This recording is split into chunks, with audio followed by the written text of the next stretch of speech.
Good morning, students. Well, I think in the previous class we were about to discuss the new chapter, that is animals life cycle.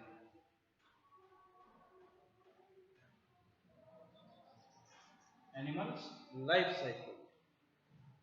Life cycle ಅಂದ್ರೆ ಏನು first? ಅದು ಜೀವನ ಚಕ್ರ ಅಂತ ಕರಿತೀವಿ ನಾವು. ಅರ್ಥ ಆಯ್ತಾ? ಈಗ ಮನುಷ್ಯನ ಹುಟ್ಟಿನಿಂದ ಹಿಡಿದು ಒಂದು ಸಾವಿನವರೆಗೆ ಹಾಗೂ ಸಾವಿನಿಂದ ಮತ್ತೆ ಹುಟ್ಟಾಗ್ತದೆ, ರೈಟ್? ಸೊ ಯಾವುದೇ ಒಂದು ಅನಿಮಲ್ ಆಗಲಿ, ಯಾವುದೇ ಒಂದು ಪ್ರಾಣಿ ಆಗಲಿ, ಅದು ಹೇಗೆ ಹುಟ್ಟುತ್ತದ, how it is going to get born and how it is going to die. So this is all about what is life cycle. So ಅರ್ಥ ಆಯ್ತಾ? So the chapter is third chapter, that is animals life cycle. ಅಂದ್ರೆ ಪ್ರಾಣಿಗಳಲ್ಲಿ ಜೀವನ ಚಕ್ರ ಹೇಗೆ ಇರ್ತದೆ. Everyone gets born and everyone gets dead. As we are born, we are about to die. ನಾವು ಹೇಗೆ ಹುಟ್ಟಿರ್ತೀವಿ, ಸಾಯಿ ಅನ್ನೋದು ಖಂಡಿತ ಒಂದು ನಿಶ್ಚಿತ ದಿನ ಇರ್ತದೆ. ಆದ್ರೆ ಆ ದಿನ ಯಾವುದು ಅನ್ನೋದು ಗೊತ್ತಿರೋಂಗಿಲ್ಲ. ನಾವು ಸತ್ತಿರಬಹುದು, ಆದ್ರೆ ನಮ್ಮದೇ ಆದ ಒಂದು ಸ್ಪೆಸಿಸ್ ಕಂಟಿನ್ಯೂಸ್ ಆಗಿ ಮೂವ್ ಆಗ್ತಾ ಇರ್ತದೆ. So how that is will see in this chapter, right? So coming back to this animals life cycle, there are a few pictures which are given in the textbook. I think everyone is having textbook in their hand. That is page number 26. So ಇಲ್ಲಿ ಈ page number 26 ಅಲ್ಲಿ ಏನಾಗಿದೆ, ಅಲ್ಲಿ ಈ animals life cycle ಹೊಸ chapter start ಆಗ್ತದೆ. ಅಲ್ಲಿ ಕೆಲವೊಂದಿಷ್ಟು ಪಿಕ್ಚರ್ ಕೊಟ್ಟಿದ್ದಾರೆ. ಆ ಫಸ್ಟ್ ಪಿಕ್ಚರ್ ಅಲ್ಲಿ ಏನಿದೆ, hen is moving with its chickens. So ಅಲ್ಲಿ ಕೋಳಿ ತನ್ನ ಮರಿಗಳ ಜೊತೆಗೆ ಮೂವ್ ಆಗ್ತಾ ಇದೆ. ಇನ್ನೂ ಒಂದು ಪಿಕ್ಚರ್ ಇದೆ, it is about dog and it's baby dog, ನಾಯಿ ಹಾಕೋದ್ರ ಮರಿ. ಇನ್ನೂ ಒಂದು ಕಡೆ Pigeon, and in the other part it is a lady who is having a new Born baby beside Har. So ಈ ನಾಲ್ಕು ಪಿಕ್ಚರ್ಗಳನ್ನು ನಾವು ನೋಡಿದಾಗ ನಮಗೇನು ಅನಿಸ್ತದ, ಅಲ್ಲಿ ದೊಡ್ಡದು ಯಾವ್ದಾದ ಕೋಳಿ, ಅದು ಕೋಳಿ ಒಂದಿನ ಸಾಯ್ತು, ಬಟ್ ಕೋಳಿ ಮರಿಗಳು ಬೆಳೀತಾ ಇರ್ತಾವೆ. ಅರ್ಥ ಆಯ್ತಾ? ಸೊ ಅಲ್ಲಿ ನಾಯಿ ಮರಿ ಇದೆ, ನಾಯಿನೂ ಒಂದಿನ ಸಾಯ್ತದ ವಯಸ್ಸಾಗಿಂದ. ನಾಯಿ ಮರಿ ವಯಸ್ಸಾಗೋ ಮಟ್ಟ ಅದು ಬದುಕ್ತದೆ. ಅದು ವಯಸ್ಸಾಗಿ ಡೆತ್ ಆಗಿಂದ ಮತ್ತೆ ಅದ್ರ ಮರಿಗಳು ಹಂಗೆ ಬೆಳೀತಾ ಇರ್ತವೆ. This is what is called life cycle. So in that first one, it is about reproduction.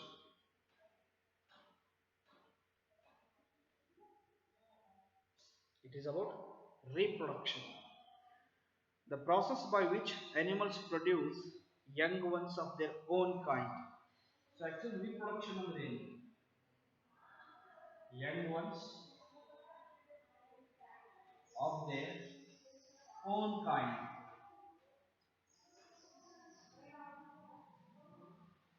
ಈಗ ನಾವೆಲ್ಲ ನೋಡ್ತೀವಿ, ಮನೆಯಲ್ಲಿ ದೊಡ್ಡವ್ರು ಮಾತಾಡ್ತಾ ಇರ್ತಾರ, ನಿನ್ನ ಮಗ ನಿಮ್ಮ ತಾಯಿ ಹಂಗದಾನ ಅಥವಾ ತಂದೆ ಹೆಂಗದಾನ. ಅವ್ರೇನ್ ಮಾಡ್ತಿರ್ತಾರೆ, ಅಲ್ಲಿ ಹೋಲಿಕೆ ಮಾಡ್ತಿರ್ತಾರೆ, similarity. Even they are born from their genes, will be having either resemblance of your father or your mother.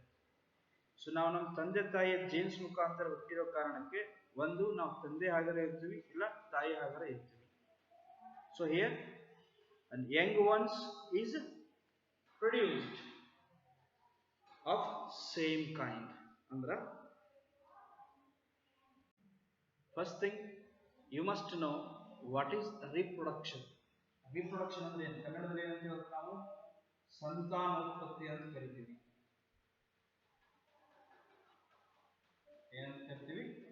ಸಂತಾನೋತ್ಪತ್ತಿ ಅಂದ್ರೆ reproduction, the process where young ones are born of same kind. So what is reproduction? The process where young ones are produced of their own kind. So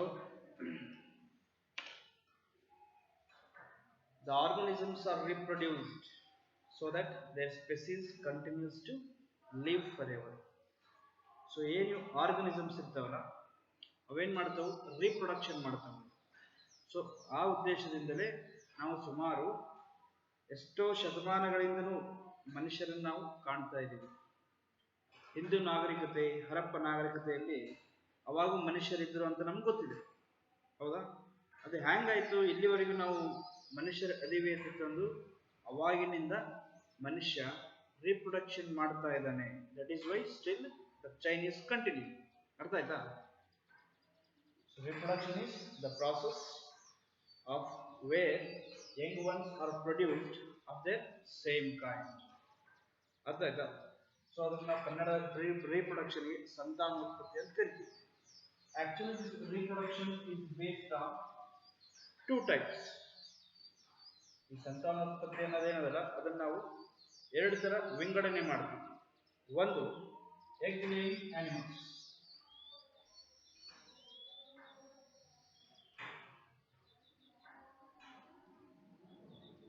Egg laying animals, and the other one is giving birth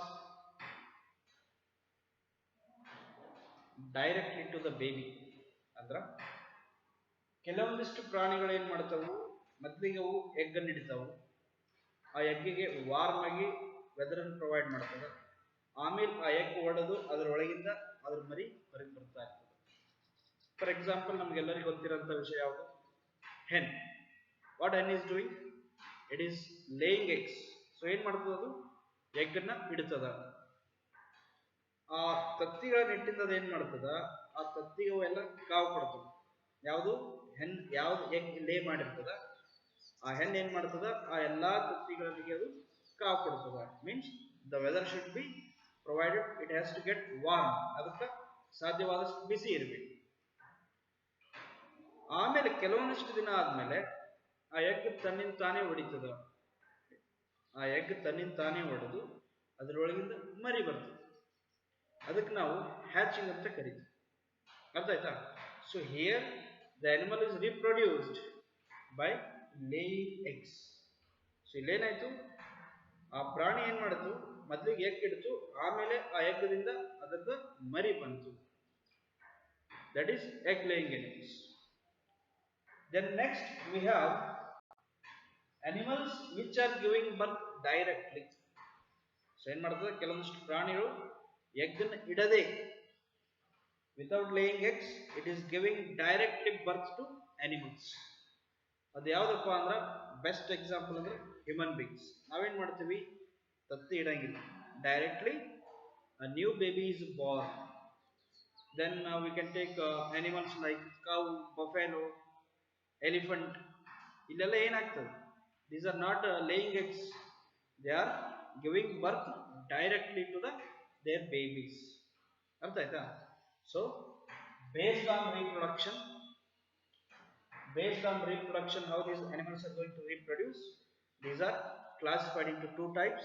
One is egg laying animals and the other one is animals which are giving birth directly. So the examples for egg laying animals, which one you saw? You saw hen. Okay. Then even snakes also lay eggs. Then frog as well as fish. These are few examples. Even we have ostrich which is laying egg. Alright, we have lizards which are laying egg. So ಈ egg ನ ಲೇ ಮಾಡಿ reproduce ಮಾಡತಕ್ಕಂಥ ಅನಿಮಲ್ಸ್ಗೆ ಕೆಲವೊಂದಿಷ್ಟು ಉದಾಹರಣೆ ಯಾವುದು? First ನಾವೇನ್ ನೋಡಿದ್ವಿ? ಹೆನ್ ನೋಡಿದ್ವಿ, ಕೋಳಿ. ದೆನ್ ಸ್ನೇಕ್, ಹಾವುಗಳು ಎಗ್ ಅನ್ನು ಇಡ್ತಾವು, ಆ ಎಗ್ನಿಂದ ಹಾವಿನ ಮರಿಗಳು ಒಡೆದು ಬರ್ತಾವೆ, ಅದನ್ನ ನಾವು ಹ್ಯಾಚಿಂಗ್ ಅಂತ ಕರಿತೀವಿ. ದೆನ್ ಫ್ರಾಗ್, ಇವು ಸದ್ಯಕ್ಕೆ ಏನ್ ಮಾಡ್ತಾವು? ಫ್ರಾಗ್ ನೀರಿನಲ್ಲಿ ತತ್ತಿ ಇಡ್ತಾವು, ಆ ತತ್ತಿಗಳಿಂದ ಅದರ ಸಣ್ಣ ಮರಿ ಬರ್ತಾವೆ. And even we have fish. So the egg laying animals, what they are doing? They are laying eggs and then their babies are coming out of that egg after hatching. Andra ಇವೆಲ್ಲ ಕೆಲವೊಂದಿಷ್ಟು animals ಏನ್ ಮಾಡ್ತಾವು? They are laying their eggs. So reproduction ಮಾಡಬೇಕಂದ್ರ, ಸಂತಾನನ ಉತ್ಪತ್ತಿ ಮಾಡಬೇಕಂದ್ರ ಅವೇನ್ ಮಾಡ್ತಾವು? ಮೊದಲಿಗೆ ತತ್ತಿಯನ್ನ ಇಡ್ತಾವು, ಆಮೇಲೆ ಆ ತತ್ತಿಯಿಂದ ಒಡೆದು ಅದರ ಮರಿಗಳು ಬರ್ತವೆ. ಅದು ಈ ಎಗ್ ಲೇಯಿಂಗ್ ಅನಿಮಲ್ಸ್ ಒಳಗೆ ಆಯ್ತು. ಇನ್ನು ಎರಡನೇದು ಗಿವಿಂಗ್ ಬರ್ತ್ ಇದನ್ನೆಲ್ಲ ನೋಡಿದ್ವಿ ನಾವು. ಮಾನವ, ಆನೆ, ಆಕಳು, ಎಮ್ಮೆ, examples. Human being, then we have cow, buffalo, and even we have elephant. So ಯಾವ ಪ್ರಾಣಿಗಳು ತತ್ತಿಯನ್ನು ಇಡದೆ, without laying eggs, they are giving birth directly to their babies. So ತತ್ತಿಗಳನ್ನ ಇಡದೆ ಏನ್ ಮಾಡ್ತದಲ್ಲಿ, ಡೈರೆಕ್ಟ್ ಆಗಿ ಆ ಬೇಬಿಗೆ ಬರ್ತ್ ಕೊಡ್ತದ. ಸೊ ಅಂತದಕ್ಕೆ ನಾವೇನಂತೀವಿ, they are the animals which are reproducing by giving birth directly. ಇವೆರಡು ಕ್ಲಿಯರ್ ಆಯ್ತಲ್ಲ. ರೀಪ್ರೊಡಕ್ಷನ್ ಅಂದ್ರೆ ಏನು? ನಮ್ಮದೇ ತರನಾದ ಒಂದು ಬೇಬಿಯನ್ನ ರೀಪ್ರೊಡ್ಯೂಸ್ ಮಾಡೋದು, ಅದಕ್ಕೆ ನಾವು ರೀಪ್ರೊಡಕ್ಷನ್ ಅಂತ ಕರಿತೀವಿ. ಸಂತಾನವನ್ನು ಉತ್ಪತ್ತಿ ಮಾಡೋದು. ಸೊ ಅದರೊಳಗೆ ಎರಡು ಪ್ರಕಾರ ಅದಾವು. ಒಂದು ಎಗ್ ಲೇಯಿಂಗ್ ಅನಿಮಲ್ಸ್, ಅಂದ್ರೆ ಮೊಟ್ಟೆಯನ್ನ ಇಟ್ಟು, ಮೊಟ್ಟೆ ತತ್ತಿ ಎರಡು ಒಂದೇ, ಅರ್ಥ ಆಯ್ತಾ? So egg is nothing but ಮೊಟ್ಟೆ ತತ್ತಿ. ಸೊ ಒಂದಿಷ್ಟು ಅನಿಮಲ್ಸ್ ಏನ್ ಮಾಡ್ತಾವು, ಮೊಟ್ಟೆಯನ್ನ ಇಟ್ಟು ಆ ಮೊಟ್ಟೆಗೆ ಕಾವನ್ನ ಒದಗಿಸಿ ಆಮೇಲೆ ಅದು ಹ್ಯಾಚ್ ಆಗಿಂದ ಅದರೊಳಗಿಂದ ಏನ್ ಬರ್ತಾವು, ಅದರ ಮರಿ ಬರ್ತಾವು. ಅದು ಒಂದೇದು. ಅದಕ್ಕೆ ಎಕ್ಸಾಂಪಲ್ ನಾವು ನೋಡಿದ್ವಿ, hen, snake, frog and fish. Then ಎರಡನೇದು, ಇಟ್ ಈಸ್ ಗಿವಿಂಗ್ ಬರ್ತ್. ಇಲ್ಲೇನ್ ಮಾಡ್ತಾವ ಅಂದ್ರೆ ಕೆಲವೊಂದಿಷ್ಟು ಪ್ರಾಣಿಗಳು ಡೈರೆಕ್ಟ್ ಆಗಿ ಏನ್ ಮಾಡ್ತಾವು, they are giving birth to their babies. So ತಮ್ಮದೇ ತೆರನಾದ ಒಂದು ಬೇಬಿಗೆ ಡೈರೆಕ್ಟ್ ಆಗಿ ಬರ್ತ್ ಕೊಡ್ತದ. ಅಂದ್ರೆ these are not laying eggs. ಇವು ಮೊಟ್ಟೆಯನ್ನು ಇಡಂಗಿಲ್ಲ, ಡೈರೆಕ್ಟ್ ಆಗಿ ಅದರ ತೆರನಾದ ಒಂದು ಬೇಬಿಗೆ ಅದು ಬರ್ತ್ ಕೊಡ್ತದ, ಜನ್ಮ ನೀಡ್ತದ. So this is about egg laying animals as well as giving birth. So ಆಮೇಲೆ ಇಲ್ಲೇನಾಗ್ತದೆ ಅಂದ್ರೆ, once they give birth, it is feeding its own milk.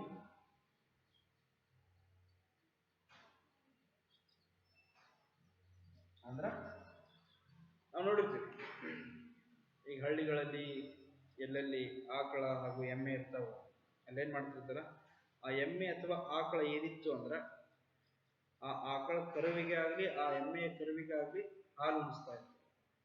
ಅದು ಎದುರು ಹಾಲು ಉಣಿತಿರ್ತದ, ಯಾವ ಎಮ್ಮೆ ಅಥವಾ ಯಾವ ಆಕಳಿನಿಂದ ಅದು ಜನ್ಮ ಪಡೆದಿದೆ ಆ ಎಮ್ಮೆ ಅಥವಾ ಆಕಳಿಂದ ಹಾಲೇ ಕುಡಿತಾ ಇರ್ತದೆ. ಅರ್ಥ ಆಯ್ತಾ? ಸೊ ಇದು ನಾವು ಡೈರೆಕ್ಟ್ ಆಗಿ ಬೇಬಿನ ಪ್ರೊಡ್ಯೂಸ್ ಆಗಿಂದ ಅದಕ್ಕೇನ್ ಮಾಡ್ತಾರ, it will be continuously feeded milk.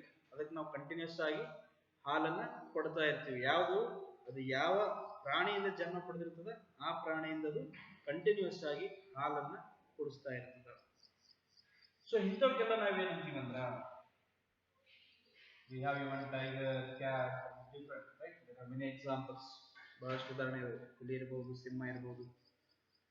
So ಇದು ಏನು ಡೈರೆಕ್ಟ್ ಆಗಿ ಬರ್ತ್ ಕೊಡ್ತಾವಲ್ಲ, ಅವಕ್ಕೆಲ್ಲ ನಾವು ಏನಂತ ಕರಿತೀವಿ ಅಂತ, we call them as mammals. ಏನಂತ ಕರಿತೀವಿ? we call them as mammals. So it's understood.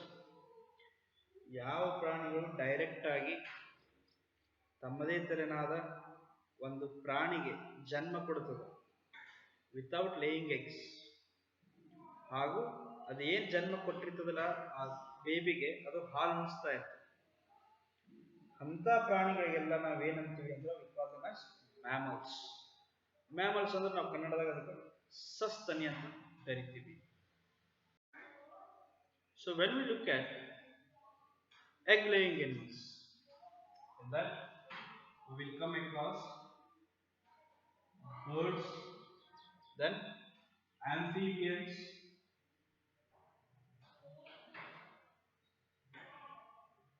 reptiles,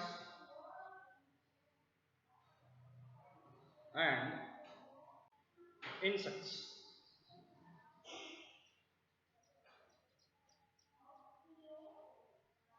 ಅವು ಕೆಲವೊಂದಿಷ್ಟು ನೀರಿನಲ್ಲಿರ್ತಕ್ಕಂಥ ಪ್ರಾಣಿಗಳು ಜಲಚರ ಅಂತ ಕರಿತೀವಿ. Alright? So birds, everyone knows what is birds. What are these birds? Pigeon, parrot, crow, sparrow, eagle. These all are birds. So birds ಅಂದ್ರೆ ಏನು? ಪಕ್ಷಿಗಳು. ತಮ್ಮ ರೆಕ್ಕೆ ಮುಖಾಂತರ ಅವು ತಮ್ಮ ಸಂಚಲನ ಮಾಡ್ತಾ ಇರ್ತವೆ ಅಥವಾ ಸಂಚಾರ ಮಾಡ್ತಾ ಇರ್ತವೆ. ತಮ್ಮ ರೆಕ್ಕೆಗಳ ಉಪಯೋಗದಿಂದ ಅವು ಆಕಾಶದಲ್ಲಿ ತೇಲಾಡ್ತಾ ಇರ್ತವೆ, ಹಾರ್ತಾ ಇರ್ತವೆ. ಅವಕ್ಕೆ ನಾವು ಬರ್ಡ್ಸ್ ಅಂತ ಕರಿತೀವಿ. Then coming to amphibians. Actually amphibians ಗೆ ಕನ್ನಡದಲ್ಲಿ ಉಭಯವಾಸಿ ಅಂತ ಕರಿತೀವಿ.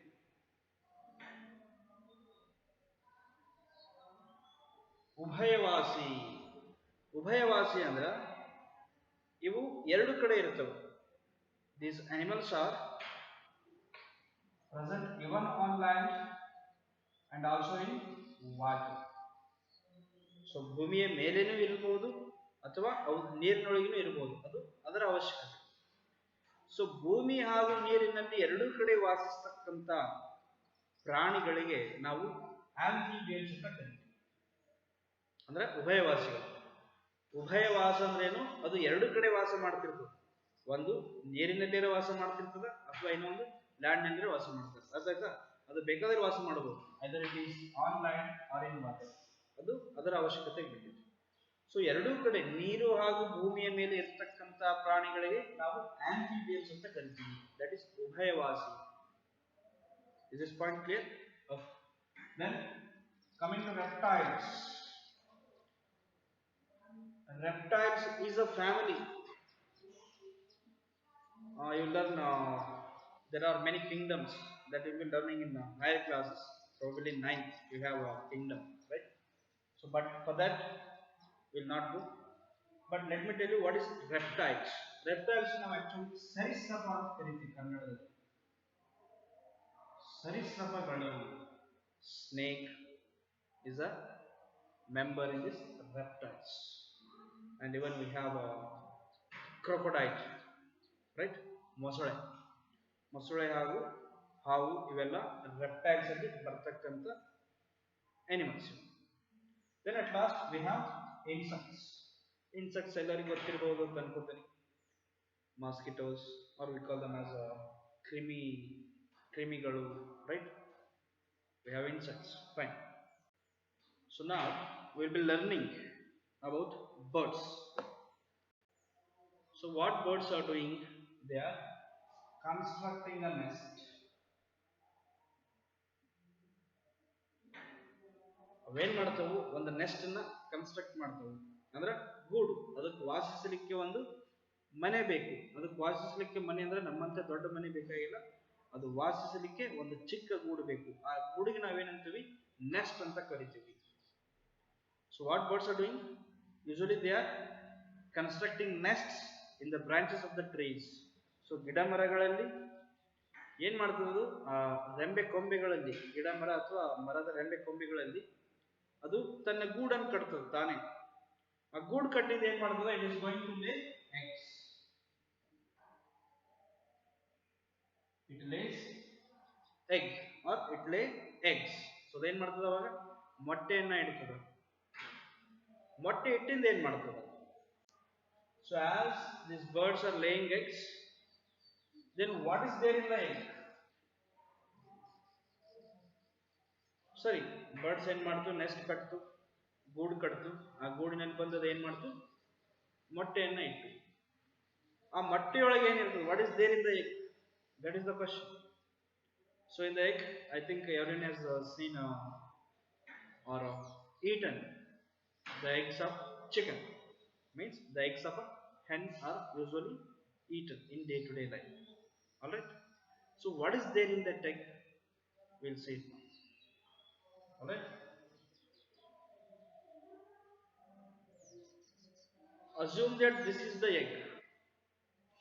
ಇದೇನು ತತ್ತಿ ಅಂತ ನಮಗೆ ಅನ್ಕೊಳ್ಳೋಣ. ಇದರ ಹೊರಗಿನ ಪೋರ್ಷನ್ಗೆ ನಾವು ಶೆಲ್ ಅಂತ ಕರಿತೀವಿ. ಈ ಹೊರಗಿಂದ ಏನು ಫುಲ್ ವೈಟ್ ಕಲರ್, ಸ್ವಲ್ಪ ವೈಟ್ ಕಲರ್ ಕವರ್ ಆಗಿರ್ತದಲ್ಲ ಆ ಎಗ್ಗಿಗೆ, ಅದಕ್ಕೆ ನಾವು ಎಗ್ ಶೆಲ್ ಅಂತ ಕರಿತೀವಿ.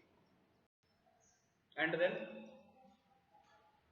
There will be a yellow portion in that egg. So for that we call it as yolk. ಅದಕ್ಕೆ ನಾವೇನಂತೀವಿ ಯೋಲ್ಕ್ ಅಂತ ಕರಿತೀವಿ. ನೀವು ತತ್ತಿ ತಿನ್ನಬೇಕಾದ್ರೆ ಆ ತತ್ತಿಯಲ್ಲಿ ಒಂದು ಸರ್ಕ್ಯುಲರ್ ಶೇಪ್ ಒಳಗೆ ಅಥವಾ ಒಂದು ರೌಂಡ್ ಅಥವಾ ಒಂದು ಸರ್ಕಲ್ ಶೇಪ್ ಒಳಗೆ ಹಳದಿ ಕಲರ್ದು ಒಂದು ಇದು ಇರ್ತದೆ, ಅರ್ಥ ಆಯ್ತಾ? ಅದನ್ನ ನಾವು ತಿಂತಿರ್ತೀವಿ. ಸೊ ಅದಕ್ಕೆ ನಾವು ಯೋಲ್ಕ್ ಅಂತ ಕರಿತೀವಿ. ಸೊ ಇಲ್ಲೆಲ್ಲ ಏನಿರ್ತದ, ಎಗ್ ಇರ್ತದೆ. So that egg is covered by a shell. ಅದೇನ್ ಮಾಡ್ತದ, ಆ ಎಗ್ಗಿಗೆ ಒಂದು ಕವರ್ ಹಾಕಿರ್ತದೆ. ಆ ಕವರ್ ಸ್ವಲ್ಪ ಫೈಬರ್ ನೇಚರ್ ಒಳಗೆ ಇರ್ತದ, ಅದನ್ನ ಒಡೆದು ತಿಂತೀವಿ ನಾವು. ಆ ಶೆಲ್ ತಿನ್ನಂಗಿಲ್ಲ, ಗೊತ್ತದ ಇದು.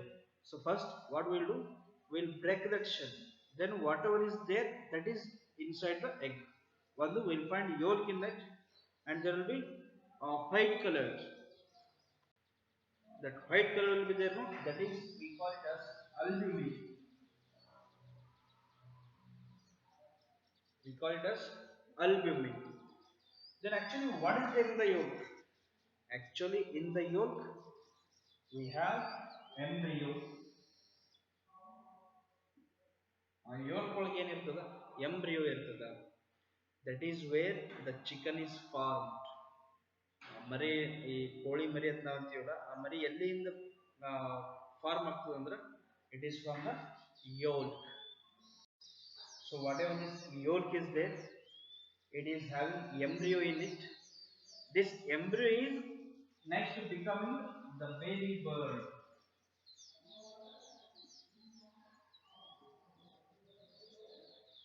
ಸೊ ಅದೇನು ಹಳದಿ ಪಾರ್ಟ್ ಇರ್ತದಲ್ಲ ಎಗ್ ಒಳಗ, ಅದರೊಳಗ ಎಂಬ್ರಿಯೋ ಇರ್ತದ. ಆ ಎಂಬ್ರಿಯೋ ಏನ್ ಮಾಡ್ತದ, ಅದು ಮರಿಯಾಗಿ ಪರಿವರ್ತನೆ ಆಗ್ತಾ ಇರ್ತದೆ. Alright. So then the other white part we call it as albumin. All this is covered by the shell. It is bit hard. ಈ ಶೆಲ್ ಏನಿರ್ತದ ಅಂದ್ರೆ ಎಲ್ಲಾ ಒಳಗಿಂದ ಕಂಪೇರ್ ಮಾಡಿದ್ರೆ ಆ ಶೆಲ್ ಸ್ವಲ್ಪ ಹಾರ್ಡ್ ಇರ್ತದೆ. ಹಿಂಗಾಗಿ ನಾವೇನ್ ಮಾಡ್ತೀವಿ, ಆ ಶೆಲ್ಲನ್ನ ಅಷ್ಟೇ ತೆಗೆದು ಒಳಗಿನ ಯೂಸ್ ಮಾಡ್ತಾ ಇರ್ತೀವಿ. ಅರ್ಥ ಆಯ್ತಾ? Okay, this is about birds and their egg. So what is there in the egg? We have egg contains yolk. In the yolk there is an embryo which is going to grow into a baby bird, and then that yolk is covered by a white colored solid substance, that is albumin. All right. So then that entire albumin is covered by the shell. So ಈ egg ಅಲ್ಲಿ ಒಂದು ಪೂರ್ಣ ಒಳಗೆ ಆ ಮೊಟ್ಟೆಯ ಒಳಗೆ ಒಂದು ಹಳದಿ ಕಲರ್ ಇರ್ತದೆ, ಅಗದಿ ಸಣ್ಣ ಸರ್ಕ್ಯುಲರ್ ಶೇಪ್ ಒಳಗ. ಅದಕ್ಕೆ ನಾವು ಯೋಲ್ಕ್ ಅಂತ ಕರಿತೀವಿ. ಅಲ್ಲೇ ಎಂಬ್ರಿಯೋ ಇರ್ತದ. ಆ ಎಂಬ್ರಿಯೋ ಮುಖಾಂತರ ಏನಾಗ್ತಿರ್ತದೆ, ಆಕ್ಚುಲಿ ಅದು ಬೇಬಿ ಬರ್ಡ್ ಆಗಿ ಗ್ರೋ ಆಗ್ತಿರ್ತದ. ಆ ಯೋಲ್ಕ್ ಸುತ್ತ ವೈಟ್ ಕಲರ್ಡ್ ಒಂದು ಸಾಲಿಡ್ ಸಬ್ಸ್ಟೆನ್ಸ್ ಇರ್ತದ, ಅದಕ್ಕೆ ನಾವು ಅಲ್ಬುಮಿನ್ ಅಂತ ಕರಿತೀವಿ. ಆ ಅಲ್ಬುಮಿನ್ಗೆ ಅಂದ್ರೆ ಎಂಟೈರ್ ಎಗ್ಗಿಗೆ, ಎಂಟೈರ್ ಮೊಟ್ಟೆಗೆ ಏನಾಗಿರ್ತದ, ಒಂದು ಶೆಲ್ ಕವರ್ ಆಗಿರ್ತದ. ಅದು ಸ್ವಲ್ಪ ಹಾರ್ಡ್ ಇರ್ತದೆ. ಆ ಎಗ್ ಒಳಗಿದ್ದಕ್ಕ ಹಾಗೂ ಆ ಎಗ್ ಕವರ್ ಆಗಿದ್ದಕ್ಕ ಸ್ವಲ್ಪ ಡಿಫರೆನ್ಸ್ ಇರ್ತದ. ಅದು ಸ್ವಲ್ಪ ಹಾರ್ಡ್ನೆಸ್ ಇರ್ತದೆ ನೇಚರ್ ಒಳಗೆ. All right. So this is about egg of birds. And this albumin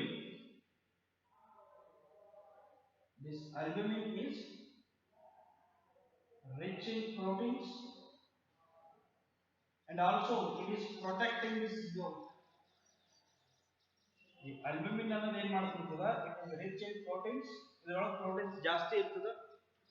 ಹಾಗೂ ಈ albumin ಇನ್ನೊಂದು ಏನು ಮಾಡ್ತಿರ್ತದ, ಈ yolk ಅನ್ನು ಪ್ರೊಟೆಕ್ಟ್ ಮಾಡ್ತಿರ್ತದ. It protects yolk. ಆ ಏನು ಹಳದಿ ಕಲರ್ ಇರ್ತದಲ್ಲ ಎಗ್ ಒಳಗ, ಅದನ್ನು ಪ್ರೊಟೆಕ್ಟ್ ಮಾಡೋದು ಯಾವುದಪ್ಪ ಅಂದ್ರೆ this albumin. This is a watery substance which is found. ಅರ್ಥ ಆಯ್ತಾ? This albumin is watery substance. This is protecting the yolk, and as well as this albumin is rich in proteins. ಅರ್ಥ ಆಯ್ತಾ? So this is what we have studied in the today's class. In today's class we have seen what is reproduction.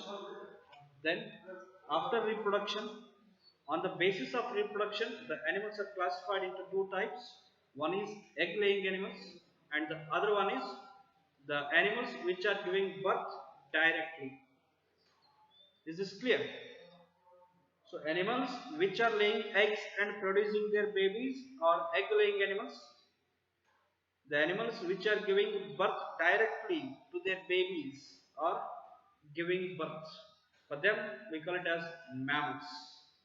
So ಒಂದನೇದು reproduction ಅಂದ್ರೆ ಏನು, that is ಸಂತಾನೋತ್ಪತ್ತಿ ಅಂದ್ರೆ ಏನು, ಆ ಸಂತಾನೋತ್ಪತ್ತಿಯಲ್ಲಿ ಅದು ಸಂತಾನೋತ್ಪತ್ತಿ ಹೇಗೆ ಆಗ್ತದೆ ಅದರ ಮೇಲೆ ಅದನ್ನು ನಾವು ಹೊಳ್ಳಿ ಎರಡು ತರ ವಿಂಗಡಣೆ ಮಾಡಿವಿ. ಒಂದು ಮೊಟ್ಟೆಗಳನ್ನ ಇಟ್ಟು ಅದರಿಂದ ಮರಿ ಹೊರಗೆ ಬರುವುದು, ಇನ್ನ ಒಂದು ಮೊಟ್ಟೆಯನ್ನು ಇಡಂಗಿಲ್ಲ, ಡೈರೆಕ್ಟ್ ಆಗಿ ಅದೇ ತೆರನಾದ ಮರಿಯನ್ನ ರೀಪ್ರೊಡ್ಯೂಸ್ ಮಾಡುವುದು, ಅವಕ್ಕೆ ನಾವು ಮ್ಯಾಮಲ್ಸ್ ಅಂತ ಕರಿತೀವಿ. And then birds, as these birds are laying eggs, what is there in the egg? Birds ಏನು ಮಾಡೋದು, ಪಕ್ಷಿಗಳೆಲ್ಲ ಮೊಟ್ಟೆಯನ್ನು ಇಟ್ಟು ಆ ಮೊಟ್ಟೆಯಲ್ಲಿ ಏನೇನು ಇರ್ತದೆ, what do we find in that ಮೊಟ್ಟೆ? ಆ ಮೊಟ್ಟೆಯಲ್ಲಿ ಮೊದಲನೇದಾಗಿ ಆ ಮೊಟ್ಟೆ ಕವರ್ ಆಗಿರ್ತದೆ. ಆ ಮೊಟ್ಟೆ ಕವರ್ ಏನಿರ್ತದಲ್ಲ ಅದು ಸ್ವಲ್ಪ ಹಾರ್ಡ್ ಇರ್ತದೆ, ಅಂದ್ರೆ ಸ್ವಲ್ಪ ಬೆರೆಸಿರ್ತದೆ, ರೈಟ್?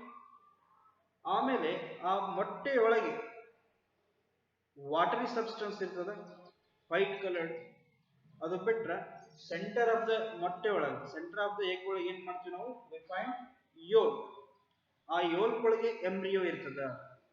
ಆ ಯೋಲ್ಕ್ ಒಳಗೆ ಏನ್ ಮಾಡ್ತದ, ಎಂಬ್ರಿಯೋ ಇರ್ತದ. ಅದೇ ಎಂಬ್ರಿಯೋ ಮುಂದೆ ಏನಾಗ್ತದ, ಡೆವಲಪ್ ಆಗಿ ಒಂದು ಬೇಬಿ ಬರ್ಡ್ ಆಗಿ ಆ ಎಗ್ ಅನ್ನ ಒಡೆದು ಹೊರಗೆ ಬರ್ತದೆ. ಅರ್ಥ ಆಯ್ತಾ? ಯೋಲ್ಕ್ ಒಳಗೆ ಏನಿರ್ತದ, ಎಂಬ್ರಿಯೋ ಇರ್ತದ. ಆ ಎಂಬ್ರಿಯೋ ಏನ್ ಮಾಡ್ತದ, ಅದೇ ಮುಂದೆ ಬೇಬಿ ಬರ್ಡ್ ಆಗಿ ಫಾರ್ಮ್ ಆಗ್ತದೆ. So it develops. ಸೊ ಅದು ಬೆಳವಣಿಗೆ ಆದಂಗ ಅದು ಒಂದು ಚಿಕ್ಕ ಬೇಬಿ ಆಗ್ತದ. ಆಮೇಲೆ ಅದು ಆ ತತ್ತೆಯನ್ನು ನೋಡೋದು, ಆ ಮೊಟ್ಟೆಯನ್ನು ನೋಡೋದು, ಅದರಿಂದ ಹೊರಗೆ ಬರ್ತದೆ. ಅದಕ್ಕೆ ನಾವು ಹ್ಯಾಚಿಂಗ್ ಅಂತ ಕರಿತೀವಿ. ಸೊ ಇದು ಏನು ಯೋಲ್ಕ್ ಸುತ್ತ ವೈಟ್ ವಾಟರಿ ಸಬ್ಸ್ಟೆನ್ಸ್ ಇರ್ತದಲ್ಲ, ಅದಕ್ಕೆ ನಾವು ಅಲ್ಬ್ಯೂಮಿನ್ ಅಂತ ಕರಿತೀವಿ. ಆ ಅಲ್ಬ್ಯೂಮಿನ್ ಏನ್ ಮಾಡ್ತದಂದ್ರ ಆ ಯೋಲ್ಕನ್ ಪ್ರೊಟೆಕ್ಟ್ ಮಾಡ್ತದ.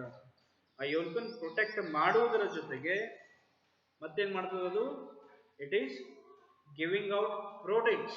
ಆ ಅಲ್ಬ್ಯೂಮಿನ್ ಒಳಗ ಬಹಳಷ್ಟು ಪ್ರೋಟೀನ್ ಇರ್ತದೆ. It is rich in proteins and it is protecting that yolk. ಅದು ಯೋಲ್ಕನ್ ಎದಕ್ಕೆ ಪ್ರೊಟೆಕ್ಟ್ ಮಾಡ್ತದ ಅಂದ್ರೆ, ಆ ಯೋಲ್ಕ್ ಒಳಗೆ ಎಂಬ್ರಿಯೋ ಇರ್ತದೆ. ಯಾಕಂದ್ರೆ ದ ಒನ್ ಯಾವುದೊಂದು ಬೇಬಿ ಬರ್ಡ್ ಫಾರ್ಮ್ ಆಗ್ತಿರ್ತದೆ, ಡೆವಲಪ್ ಆಗ್ತಿರ್ತದೆ, ಅದಕ್ಕೆ ಹೆಲ್ಪ್ ಮಾಡ್ಲಿಕ್ಕೆ ಈ ಅಲ್ಬ್ಯೂಮಿನ್ ಇರ್ತದೆ. Is is clear? All right. So that's all for today's class. Write down homework. First thing, you have to define what is reproduction. What you have to define what is reproduction. Reproduction ಅಂದ್ರೆ ಏನು, ಸಂತಾನೋತ್ಪತ್ತಿ ಅಂದ್ರೆ ಏನು, ಅದನ್ನು ನೀವು ಬರೀಬೇಕು. ಆಮೇಲೆ write 4 examples for egg laying animals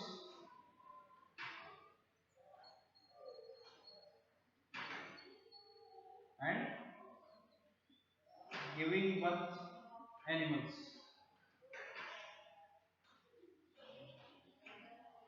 ಇಲ್ಲಿ ಒಂದನೇದು ಡಿಫೈನ್ ರಿಪ್ರೊಡಕ್ಷನ್, ಎರಡನೇದು we have to give right four examples for, ಅಂದ್ರೆ 4 ಉದಾಹರಣೆಯನ್ನು ಕೊಡಬೇಕು. ಯಾವುದಕ್ಕೆ? ಮೊದಲನೇದಾಗಿ egg laying animals. Egg laying animals ಅಂದ್ರೆ ಯಾವ ಅನಿಮಲ್ಸ್ ಎಗ್ ಲೇ ಮಾಡಿ ಅದರ ಮರಿಯನ್ನು ಬರ್ತಾವು, ಅದಕ್ಕೆ ನಾವು ಎಗ್ ಲೇಯಿಂಗ್ ಅನಿಮಲ್ಸ್ ಅಂತ. For example we had seen snake, lizard, fish, frog, then crocodile, ostrich. So ಇವೆಲ್ಲ ಏನ್ ಮಾಡ್ತಾವು, ಎಗ್ ಲೇ ಮಾಡುವಂತ ಅನಿಮಲ್ಸ್. ಸೊ ಅಂತಾವು 4 ಎಕ್ಸಾಂಪಲ್ ಕೊಡಬೇಕು. ಆಮೇಲೆ ಅದರೊಳಗೆ ಎರಡನೇದು ಇದಕ್ಕೂ 4 ಎಕ್ಸಾಂಪಲ್ ಕೊಡಬೇಕು. ಯಾವುದಕ್ಕೂ? ಗಿವಿಂಗ್ ಬರ್ತ್ ಅನಿಮಲ್ಸ್, ಅಂದ್ರೆ directly a baby is born. For example, human being, cow, dog, cat, then tiger, lion, elephant, bear. So ಇಷ್ಟೆಲ್ಲ ಸಾಕಷ್ಟು ಉದಾಹರಣೆ. ಅರ್ಥ ಆಯ್ತಾ? So this is the homework for today. Read textbook carefully, you will understand. So take care of your health. stay home, stay safe. We'll continue in the next.